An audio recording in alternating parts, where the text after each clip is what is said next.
Pushkin.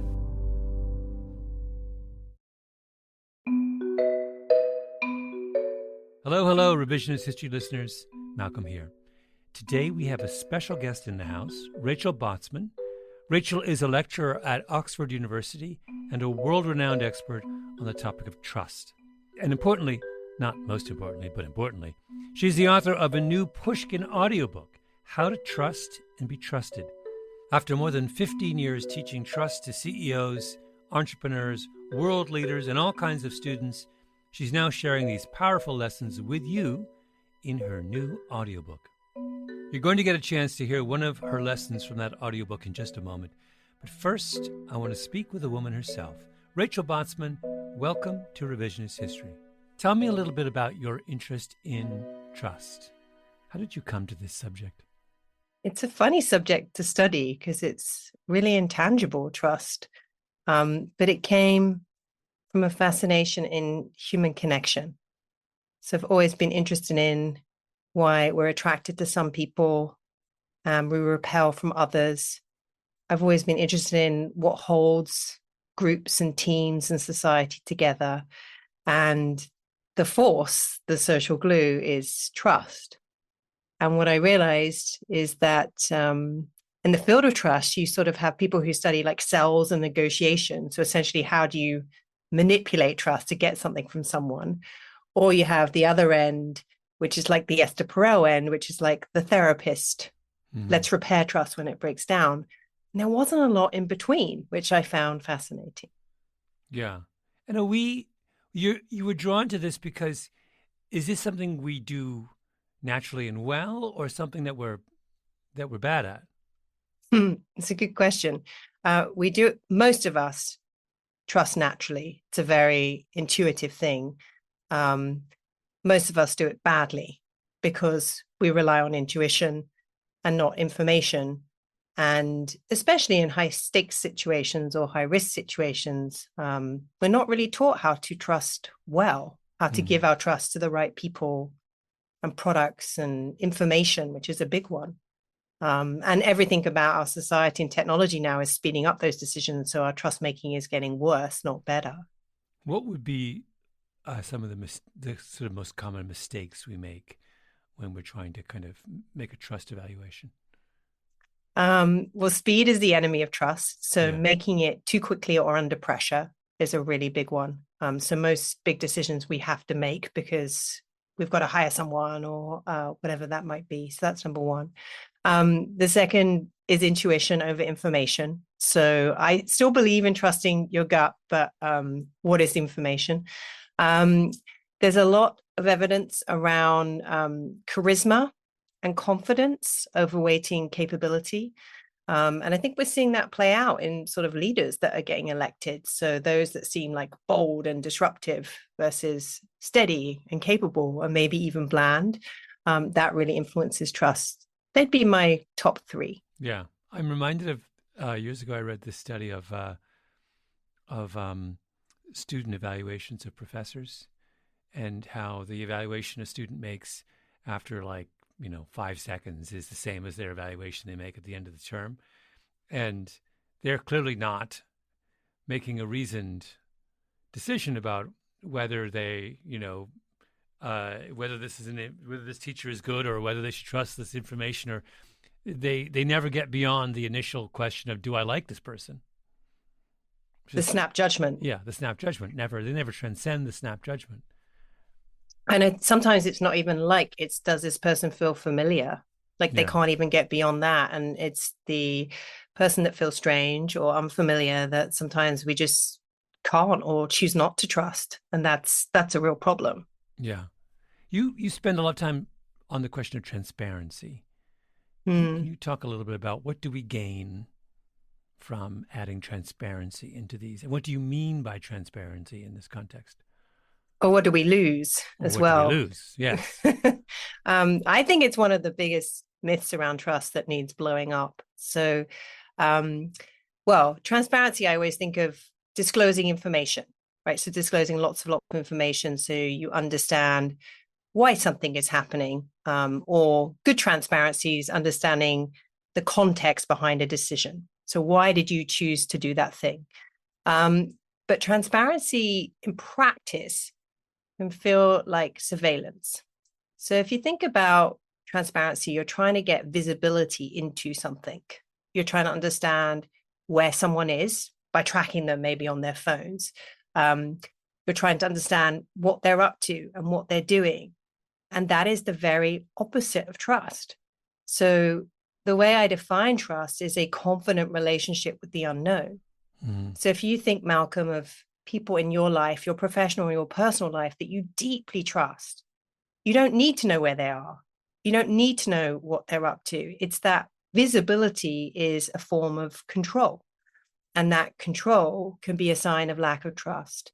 So I think I'm not saying transparency is completely a bad thing, but this idea that you fix trust issues, systemic trust issues in an organization, even in a relationship, by making things transparent, it has a backfire effect where it might work initially because you think, oh, that person's being more open, or I have more visibility into that situation and therefore more control.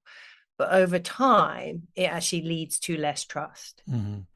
But does that, when you said earlier that one of the things we need to do is to not make decisions quickly and gather more information, what's the difference between gathering more information and transparency? It's a great question. So it sounds like semantics, but there's a difference between openness and transparency. So if I came to you and said, I'd really love to know why you chose to put me on your podcast, Malcolm. Mm-hmm. And you said, sure, I'll share that information. That's being open. But if you said, you know what, you don't really need to know, or I can't really explain why. If I really trusted you, I wouldn't need to know. Oh, I see. Yeah. Do you see what I mean? So the problem is with transparency is when leaders promise it, and then an employee goes to them and says, well, I really want to understand what that person's being paid, or how the bonus structure works, or why you've changed the pricing mechanism, or whatever it may be. And then the leader goes, I can't tell you that. Well, you promised to be transparent. Yeah. So there's this difference between like being open and being visible and promising for transparency. Yeah. If you do this, put us in the context of leaders who are managers trying to create high trust teams, what advice do you give people who are trying to do that? Well, the first thing, often people are trying to create high trust teams because they're trying to be innovative. They're trying to get those teams to be able to tolerate uncertainty. So high trust teams and creative teams, there's a real correlation there. So one of the things I actually say is don't mistake reducing risk for increasing trust. Mm-hmm. So what a lot of teams do is they figure out all the bad things that could go wrong right at the beginning. And it's a mindset. It's like, we'll just figure out how to mitigate risk before they've even happened. And if you create those kind of cultures in your teams, your trust mindset, your tolerance for uncertainty and the unknown actually reduces. So one of the really powerful things to do is actually go, okay, how does this team expand their capacity to be in the unknown and to be in that creative space versus how much of our culture is actually wired to measuring and managing risks? That's a really big one. Mm-hmm. You want another one? Give me another one. Yeah. Curious. That one's harder to do because I don't think many organizations think they're thinking about trust, but they're actually thinking about risk. So that shift is quite tricky. An easier one that you can put into practice tomorrow is to become a better expectation setter. So many trust issues, and I think many managers and leaders are really bad at doing this, is how you set clear expectations that allow people to be empowered and to sort of live and work in the unknown. So it's like, this is what I expect of you within this time frame, within these boundaries. Now go play and go and do it. But we're often really bad at setting expectations. Yeah. So tell me, we're about to listen to a chapter from your book or an excerpt from your book. Can you tee it up for us? What are we about to hear? Mhm. You're about to hear the introduction, or chapter one, which really lays the foundations on what trust is, and how it works in our lives. And I find it fascinating and also a beautiful thing that trust has more definitions than love. So it is the most debated sociological concept in our lives. And so in chapter one, we really dig into this understanding of what trust is and how it works and how it influences your decisions and choices in ways that you may be aware of or may never have thought about before. Yeah, wonderful. Rachel, this has been really fun, and I think I speak for all of my listeners when I say that we are looking forward to hearing what follows. Yeah, I really hope it changes the way people think about trust. That's the reason for doing this. Yeah. And the name of your book is? It's called How to Trust and Be Trusted. Intentionally a two-way title because trust is something that you give and something that you earn. And we have to think about both those things in our lives. Yeah. Thank you so much, Rachel. Thank you, Malcolm. How to Trust and Be Trusted by Rachel Botsman is available on Pushkin.fm, Audible, Spotify, and anywhere you get audiobooks. Keep listening for a preview of the audiobook.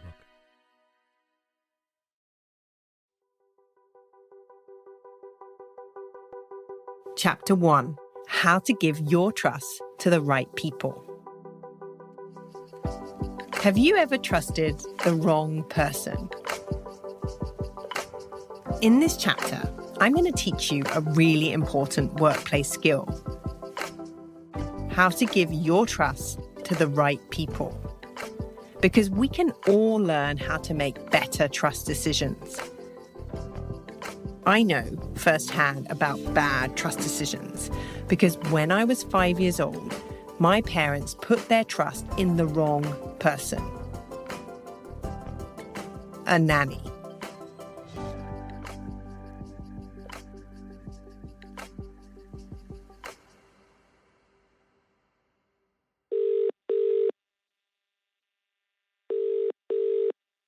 Hello? Dad? Hi, Rach, just a sec. I called my dad to ask him more about it. So, I'm calling about the nanny. Mm-hmm. You know which nanny? I think I know which nanny. A nanny I'll call Doris. It's hard to ever forget Doris. What was your first impression of her? What do you remember when she came into the house? She was very unimpressive, which is quite a good feature in an au pair. Unimpressive? What do you mean by that? Well, she was a bland person. It was just inconceivable that somebody like that could do those sorts of things.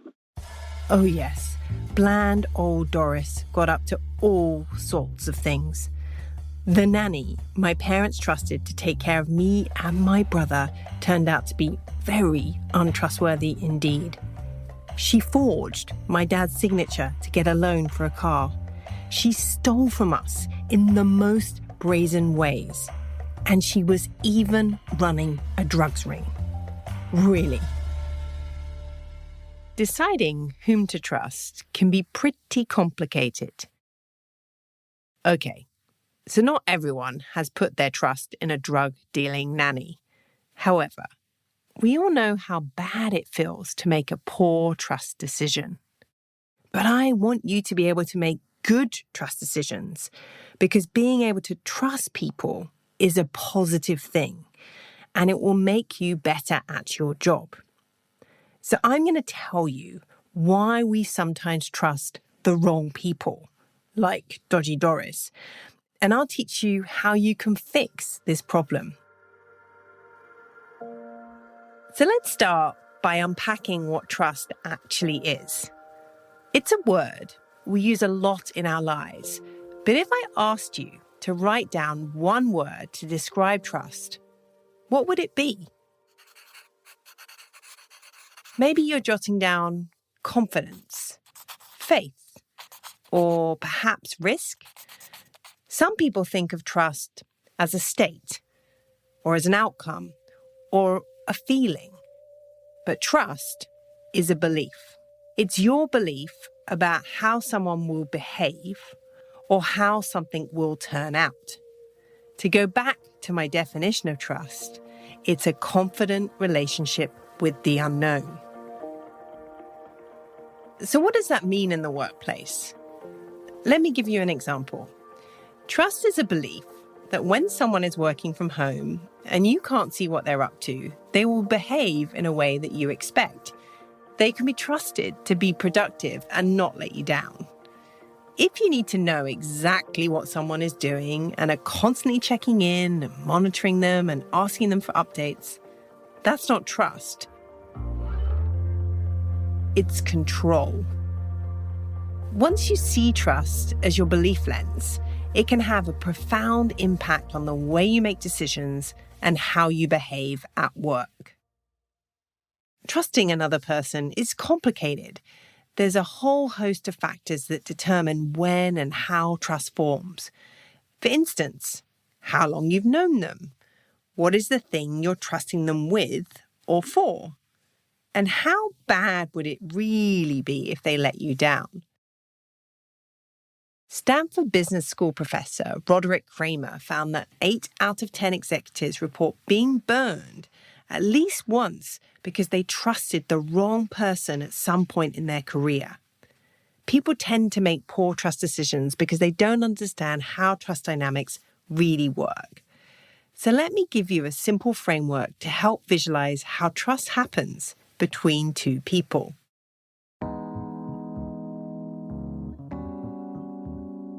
In any relationship, there are two players, the trust giver and the trust receiver. Let's start by focusing on what it means to be the trust giver. A trust giver is the person that is deciding whether to trust someone, a boss, a colleague, a friend, or in my dad's case, the nanny. As the trust giver, we have an important choice. Do we trust them or not?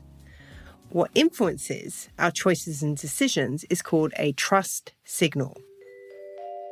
Trust signals are small clues we knowingly or unknowingly use to decide whether another person should be trusted. How someone speaks, the questions they ask, who they're with, what they're wearing, and even how they say, "Hi, how are you?" These are all trust signals. In other words, the way we make a trust decision is based on pieces of information we pick up from another person. The tricky thing is, we don't always look for or interpret trust signals in the right way. Some trust signals are way louder than others, because often we unknowingly tune into the signals that we want to see, that are familiar to us. Becoming aware of the trust signals you're tuning into is the first important step in making smarter trust decisions. Here's a simple exercise to try. The next time you meet someone for the first time, try to stay aware of what you're tuning into. Is it their voice, their clothes, their demeanor, or their posture? Similarly, what questions do you ask them in the first few minutes? Just becoming aware of how you're looking for things that are familiar can be powerful. Making trust decisions based on familiarity is a tricky behavior to change because our assumptions about whom to trust are deeply wired. They're often biases that have been with us since we were very young. When you're about 3 months old, you start trusting people who look like your parents more than other people. Maria Konnikova is a psychologist and author who's written a lot about distrust. She's an expert in the ways trust is exploited by everyone from con artists to poker players. And she happens to be a champion poker player herself. We trust people who seem like us, who look like us, who sound like us much more than we do people who don't. That's something that con artists, by the way, manipulate all the time as well. Oh, you're from New York, I'm from New York, and they might not have ever been to New York, but they try to get those little superficial similarities so that we have a basis for trust. There's a fascinating study on the link between trust and familiarity. The study, done by a professor named Lisa D. Bryan from the University of Glasgow, showed how facial resemblance enhances trust. Participants in an experiment were shown faces of strangers to be potential playing partners for a game. When the face of the stranger was similar to the face of the participant, they were more likely to trust the unknown person. Take a moment to think about that. Have you ever trusted someone just because they felt familiar?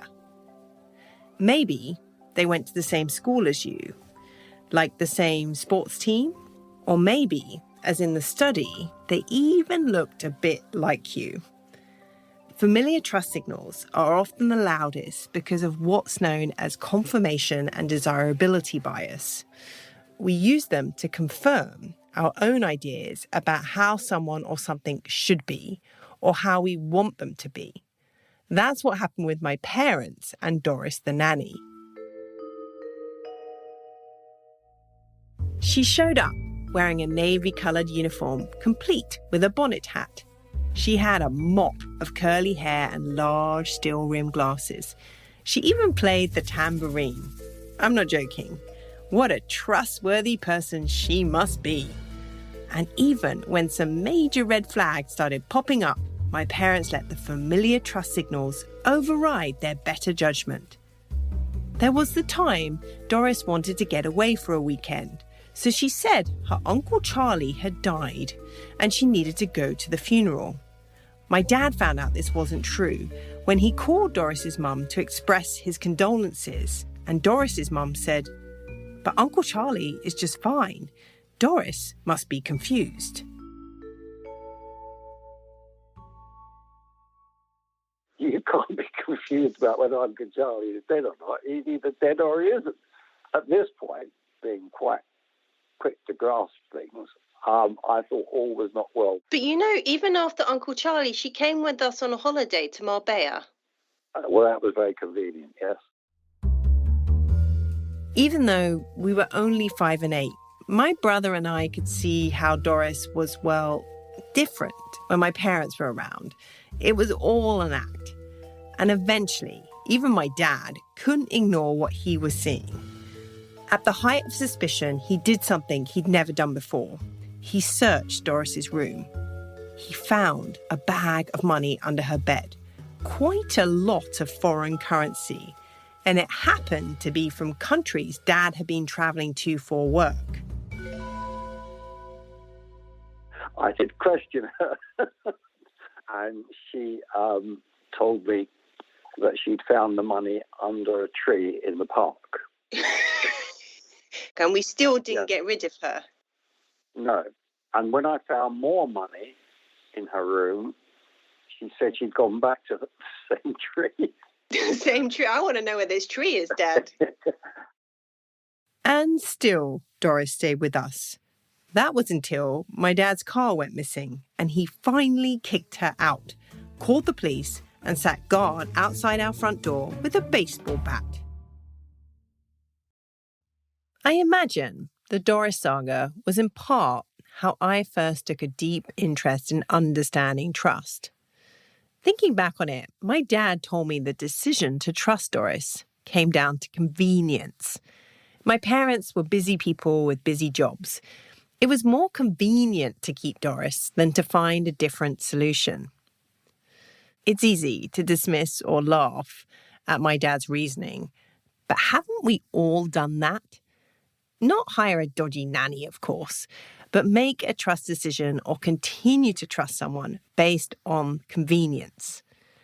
Like when you tell yourself, I know that company isn't entirely ethical. They don't treat their employees well, but their service, it makes my life a little easier. So I'll just carry on using them. Or perhaps you're under pressure to get something done, so you conveniently delegate a piece of work to a person when you know they shouldn't really be doing it. Convenience so often trumps trust. Understanding the power convenience has over trust has been one of the most important things I've learned about being a trust giver. Let's try another exercise. Think of the last time you made a poor or very bad trust decision at work. Did you blame it on the character of the other person? They turned out to be unreliable, incompetent, dishonest, or you fill in the blank. Someone's character plays a critical role, but what we often overlook is the importance of having the right information. As the social scientist Diego Gambetta puts it, trust has two enemies, not one: bad character and poor information. So, the next time you find yourself making an important trust decision, I'd recommend asking yourself these 3 questions. 1. What trust signals am I tuning into? 2. Am I trusting this person out of convenience? And 3, am I making this trust decision too quickly? Now, let's look at something else that influences what trust signals we pay attention to. Our gut. My dad's gut told him that a nanny who seemed bland was a safe one. His gut told him that blandness was a good trust signal. But our gut feeling, or intuition, is rarely the source of trustworthy decisions. For Maria Konnikova, the expert in distrust, there's a common saying about this that's a real pet peeve. Trusting your gut. I hate that phrase. And I think it's very misleading and very bad advice. Because here's what we know from psychology. Our quote-unquote gut has very strong reactions. And they're sometimes correct and sometimes wrong. And our ability to distinguish the two is at about 50-50. So chance. We have very little ability to be able to figure out which of our gut feelings are correct and which are not correct.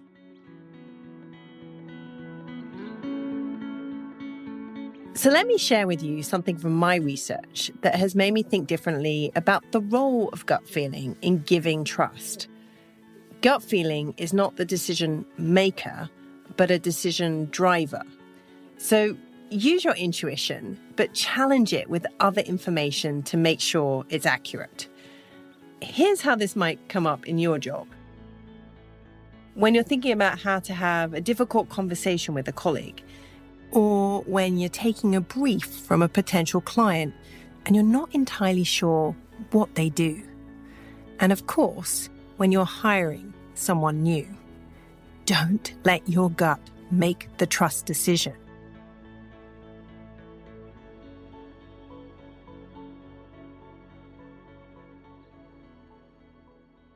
Throw your gut out the window. You don't know. You are relying on people perception that is most often wrong. That is why so many hiring decisions are so terrible, because people go with those feelings. And we know that those thin sliced judgments are made within the first few seconds of meeting someone. And that's when your hiring decision is made. And that's just crazy. How can you base someone you're going to hire into your organization based on 2 seconds, 10 seconds? It doesn't even matter, 20 seconds. Anything that has seconds after it should not be a basis for such an enormous decision. Instead of making important trust decisions in seconds, Maria recommends going by the old mantra that former President Ronald Reagan was so fond of. Trust, but verify. Our default has to be trust, right? Initially, you have to believe the things you hear, believe the people you meet. You're not going to be able to go through life if every single moment you're doubting everything, and it's completely impractical. However, you have to have that second verification stage. Verify everything that's important, and verify even when you don't really want to. Nobel laureate Daniel Kahneman's definition of a gut feeling is spot on. He says a gut feeling is thinking that you know without knowing why you do. Even though I've studied the ins and outs of trust for over a decade, I have still gone with my gut countless times. Sometimes things have gone right, and other times things have gone horribly wrong. So let me share with you a useful tool that will help you better read trust signals. It's called a trust pause. A trust pause is a healthy hesitation where we question if a person, a product, or a piece of information is worthy of our trust. If you find yourself wanting to make a trust decision quickly from your gut, take a trust pause and ask yourself the following questions. Where is this confidence coming from? Am I seeing or hearing something I want or need to believe to be true? Is it because this person feels familiar or similar to me? And a really important question: what information do I still need to make a reliable decision? When you put these questions into practice, they will intentionally slow you down. Now, I know that in a world that's so driven by efficiency, this might sound counterintuitive, but speed can be the enemy of trust. I'm not suggesting you overthink every single trust decision. I mean, you'd never leave the house. But if it's something important, take a trust pause.